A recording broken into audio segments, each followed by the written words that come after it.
Hey, welcome back to Flexible Projects. Today, doing a kind of like a laundry closet remodel. We'll go ahead and remove these cabinets and replace them with, we'll build our own cabinets here for the sides. And see what we can do to kind of update this laundry room, make it a little more functional for us today. And we'll get going.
Alright, welcome back to Flexible Projects. Kind of want to talk you through the construction of these boxes. You can see basically it's just a box here with those, as you've seen in the other videos with the time lapse. You basically have 12-inch plywood, half-inch plywood creates the box here, and then we strengthen it with the forward section. Alright, so you see the construction here. We use basically about 10-inch pieces. I ran a 45-degree angle into the bottom piece, and then ran basically another piece through the side here. See that? So attach it through this one to the sides, and this one's to the top to hide the piece. And across the top of the cabinet, we use these 1x2s to create a flush support structure for the top of the cabinet, and the same is done on the bottom. So the front part uses the 1x2s to create the kind of the molding, covers up the plywood portion of this here. Nice thing about this particular plywood is it's actually primed already on the outside, and the inside is already a fresh plywood, so it looks nice on the inside. Anyway, so as far as installation goes with the kind of the cleat, or what we use to attach it to the wall, this isn't really a cleat, but I basically took 1x2s along the back and ran a glue, obviously a bead of glue, and then screws down to the top, and so the way that this will sit on that should hold it. So I went ahead and installed a piece right here. You can see how that did. And basically using the top piece here and the bottom piece to attach it. So that's what it looks like. Some of this here, I did create, I allowed it to have some gaps. It'll be okay, I think. I'll fill that in and then paint this top portion here, so that'll be all right. I'll sand that down too. But I want to fit this first, and then we'll paint this outside with white. Probably end up staining the inside like a nice wood color, and then I'll leave the back wall probably bare, so that's why I painted that in the first place. So anyway, that's where we are.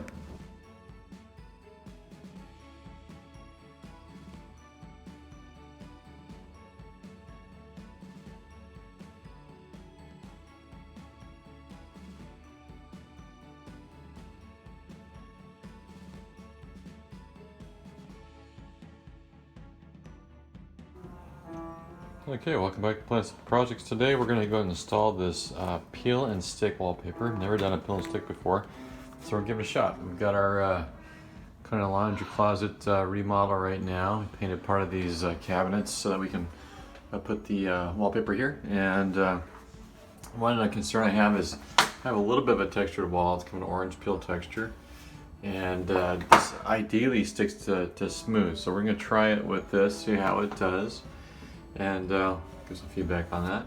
But yeah, we'll get started.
Alright guys, welcome back to Placeable Projects. We're in mid laundry closet redo.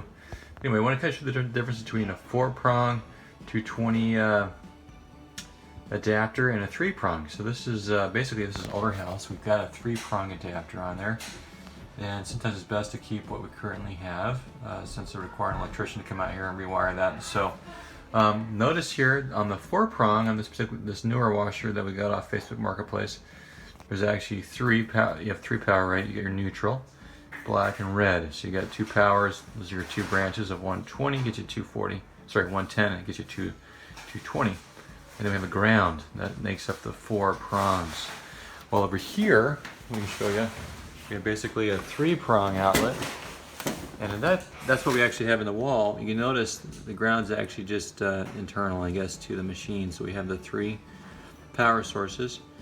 We got the neutral, the positive, and I guess the other branch. So it takes us to 220. So anyway, we're gonna go ahead and just simply remove this one here. You'll notice you can buy washers and dryers, or washers and dryers in particular with the 220, that you actually have to buy a cord for it. You have to basically tie that cord into the ports here, these screws that tie the power to the outlet. So anyway, we're gonna do that right now.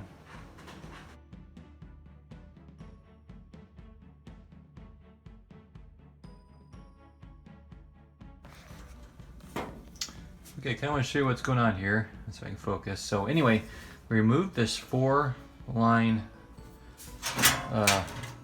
outlet. You can see there. See the ground, see the neutral, the 2 hots, which are red and black. Anyway, so we're gonna do another 3-prong, as we talked about before. But this time, as you notice, the 3 prongs, there are no grounds. So inside this, you'll find somewhere. This is the grounding tab right here. So make sure that we, since it's not using an external ground like this one has, it basically uses the neutral as the ground. And anyway, new stuff doesn't have that. Code requires it to have 4, so it has that external ground, but the old houses are grandfathered underneath the old code. So anyway, we can still use our 3-prong adapter here, but so what we're going to do is we're going to secure this like this to the ground, and then we will run up our cable through here using a like a sleeve. It's basically a relief. It protects the wires from being cut by any sort of strain, strain relief and that kind of stuff. So it helps protect the wires. I'll put that in there, load up these cables, and we'll basically put the middle one here in the middle and the 2 hots on this side. All right, let's get started.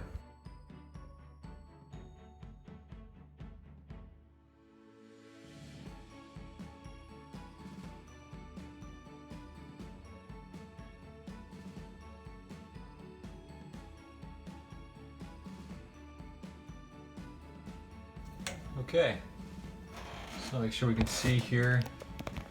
Got the 3 wires, middle, 2 sides, and then we've got our grounding lead here. That makes up for the fact we don't have that green wire down there as our number 4. So anyway, those are connected. We'll put back on the cover plate and test it out.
Welcome back to Plain Simple Projects. Sorry I'm talking from an illustrator right now. But you can see we stained this panel board the way we wanted to. Turned out pretty nice, happy about that. Now we go ahead and use basically a polyurethane coat to protect it. It's a semi-gloss polyurethane coat. Put that on here. Usually when I do this, it's a 2-coat process. The first coat usually goes on fairly quickly and it dries 3 to 4 hours. Then I might do a light sanding, put on the second coat. So it doesn't need to be a really thick coat, just a consistent coat. And a lot of times I use the sheen of the light. You'll be able to see a difference in the sheen if you've applied it in a way that's not consistent across the surface. So anyway, I'm going to apply that, use long strokes to get that to cover with a consistent sheen. Let it dry 3 to 4 hours, stand it lightly, and then do a second coat.